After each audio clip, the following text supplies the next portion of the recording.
বিসমিল্লাহির রহমানির রহিম। আশা করি সকলে ভালো আছেন। আজকে আপনাদের যে বিষয় নিয়ে আমি জানাবো সেটা হচ্ছে মাছের অ্যাঙ্কর ওয়ার্ম বা ফাঙ্গাস জাতীয় রোগ হলে আপনারা কি করবেন।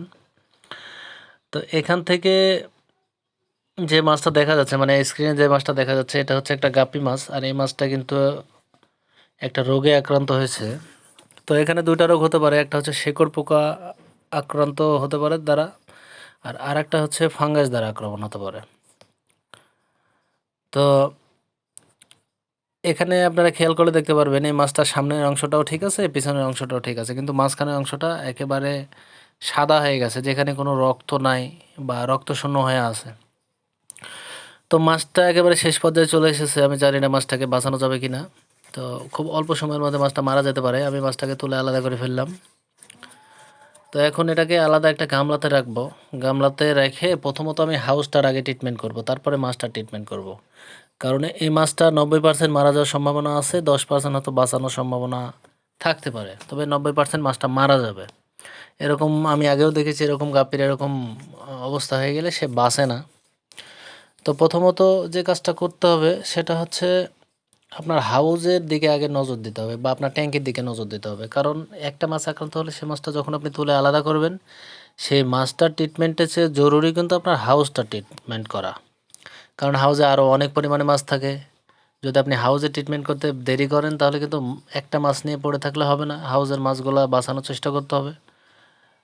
কারণ একটা মাছ যদি কোনো কারণে মারা যায় তাহলে তো সমস্যা থাকে না, কিন্তু যদি আপনি হাউজে ট্রিটমেন্ট করতে দেরি করেন তাহলে কিন্তু সমস্যা। মাছটা ভালো করে খেয়াল করলে দেখতে পারবেন যে একেবারে মেল মাছ, লেজটা কত সুন্দর কালার, সামনে পেছনে ঠিক আছে, মাঝখানে কিন্তু সাদা হয়ে গেছে, যেটাই সেখান থেকে রোগের সৃষ্টি হয়েছে।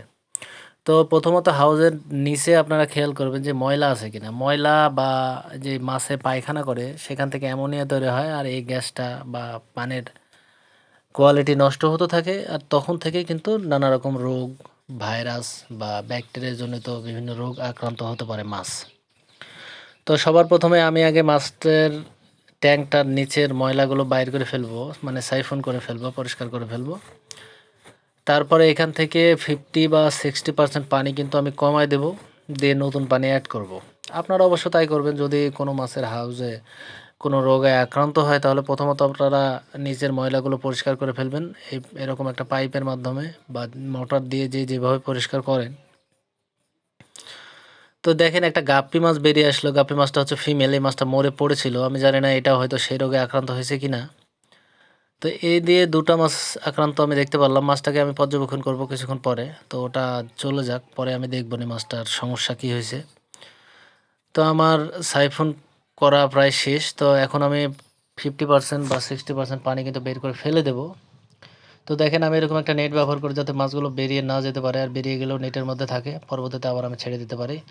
তো আল্লাহর রহমতে মাশাআল্লাহ কোয়ালিটি, একেবারে অসাধারণ কোয়ালিটির কিছু মিক্স গাপ্পি আমি এখানে রেখেছি। এগুলো থেকে আমি বিট করি, যার ফলে পরবর্তী জেনারেশনগুলো কিন্তু খুব ভালো হয়। আর এখানে আমি বলে রাখি, এখানে এত পরিমাণে মাছ ছিল না, এখানে অল্প কিছু পরিমাণে মিক্স গাপ্পি ছিল। আমার একটা হাউস আমি শুকাইছি, শুকিয়ে মাঝখান দিয়ে এরকম ভাগ করার কারণে ওইখান থেকে কিছু মিক্স গাপ্পি এনে এখানে রাখা হয়েছে। আমার মনে হচ্ছে সেখান থেকেই রোগটা এসেছে বা সেখানকার মাছে আক্রান্ত ছিল। যেহেতু এখানকার 1 সপ্তাহ মতো পার হলো এই হাউসগুলার চেম্বার ভাগ করা। তো আমি এখন পানি দিয়ে হাউসটা আবার পুরা করে দেব, তারপরে আসল ট্রিটমেন্ট শুরু হবে। তো আমি এখন ফার্মেসির দোকানে যাব, দোকান থেকে একটা পটাশ নিয়ে আসবো। তো আমি দোকান থেকে একটা পটাশ নিয়ে আসলাম, মানে একটা পটাশের ছোট একটা বোতল। তো এটা 10 থেকে 15 টাকা বা 20 টাকা দাম নেবে, আমার কাছে 10 টাকা দাম নিল। তো এটা দিয়ে প্রথমে ট্রিটমেন্ট করবেন। এটা পটাশিয়াম বা এটা হচ্ছে বিভিন্ন গরুর যেসব রোগ শোক হয় বা গরু ছাগলের খোরা জাতীয় রোগ হয়, পাটা পরিষ্কার করে দিতে হয়, ধুয়ে দিতে হয়, সেই পটাশ। তো এটা ফাঙ্গাসে খুবই কার্যকরী। আবার আপনি যখন মাছের অ্যাঙ্কর ওয়ার্ম হলে শিকড় পোকাটা যখন তুলে ফেলবেন, সেখানে যে ক্ষত স্থান, মানে ক্ষতটা তৈরি হবে, সেখানে কিন্তু পটাশ লাগাই দিলে সেই জায়গাটা তাড়াতাড়ি ভালো হয়ে যায়। সেখানে কোনো ফাঙ্গাস আক্রান্ত বা আক্রমণ করতে পারে না।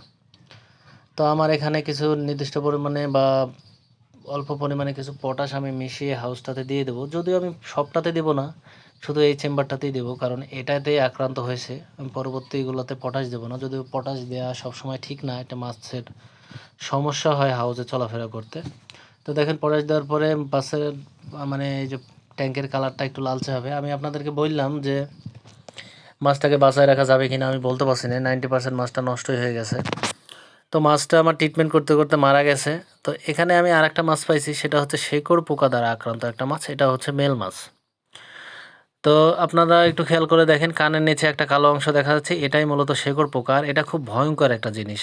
আমি যখন মাছ চাষ শুরু করি তখন আমার যে হাউসে শেকড় পোকা হতো সে হাউসের সব মাছ মারা যেত। আমি পটাশ দিতাম, তারপরে তিতে বা তুতে যে যেটা বলে সেটা দিতাম, লবণ দিতাম, সুমিথেয়ন বলে একটা বিষ আছে সেটা ব্যবহার করতাম, কিন্তু কোনো রেজাল্ট পাইনি আমি। আসলে মাছ মরে সাফ হয়ে যেত।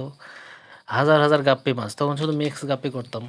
তো হাজার হাজার গাপ্পি মাছ আমার কিন্তু মরে গেছে আমার এই 5 বছরের মাছ চাষের অভিজ্ঞতা থেকে আমি বলছি। তো আপনারা এরকম একটা চিমটি বা চিমটা যে যাব এরকম একটা উপকরণ ফার্মেসির দোকান থেকে নিয়ে নেবেন। ওদেরকে তো কোনো ডাক্তারকে বললে আপনাকে এটা সংগ্রহ করে দেবে, 50 থেকে 100 টাকা দাম নেবে। তো মাছটা শেকড় পোকা ওঠানো শেষ, আমি এটা পটাশ পানিতে একে একটা গোসল দেবো, গোসল দিয়ে এই গামলাতে একে আলাদা রেখে দেবো 1-2 দিন, যাতে এর ক্ষতটা পূরণ হয়ে গেলে আমি আবার মাছটা হাউজে দিতে পারি। তো অল্প কিছুক্ষণ রাখবেন, না হলে মাছটা কিন্তু পটাশের পানি খেয়ে ফেললে কিন্তু মারা যাবে। তো মাছটা আমি এখন ছেড়ে দিলাম গামলাতে, এটাতেও 3-4 দিন থাকবে। তো সবচাইতে কার্যকরী বিষ হচ্ছে আমি যেটা ব্যবহার করি সেটা হচ্ছে পাওয়ার কিলার। আপনারা দেখতেই পাচ্ছেন, এটা হচ্ছে সব রকম মাছের জলজের যেসব পোকা দ্বারা আক্রান্ত হয়, শেকড় পোকা থেকে শুরু করে উকুন থেকে শুরু করে যাবতীয় সব পোকার, হাঁস পোকা, সব পোকার জন্য কার্যকরী। তো এটা হচ্ছে আমানো এগ্রো ইন্ডাস্ট্রিজ লিমিটেডের। তো এই কেমিক্যালটা আপনারা বিষটা আপনারা খুব অল্প পরিমাণে ব্যবহার করবেন। আমি হাউসটা যেহেতু 3 ভাগে ভাগ করেছি, প্রথমত আমি 6 থেকে 7 ফোঁটা ব্যবহার করতাম পুরো হাউসে। তো এখানে 2 ফোঁটা বিষ দিয়ে দেবো, এটা খুবই কার্যকরী। আর যত প্রকার অ্যাঙ্করম আছে সব কিন্তু নষ্ট হয়ে যাবে। তো আপনারা এভাবে ট্রিটমেন্ট করতে পারেন, তাহলে খুবই ভালো হবে। আর এই বিষটা যদি পান তাহলে ব্যবহার করবেন। আরও ইয়ন কোম্পানির আরও ভালো ভালো বিষ আছে, তবে আমার কাছে এই বিষটা আমার কাছে সবচেয়ে ভালো লাগে।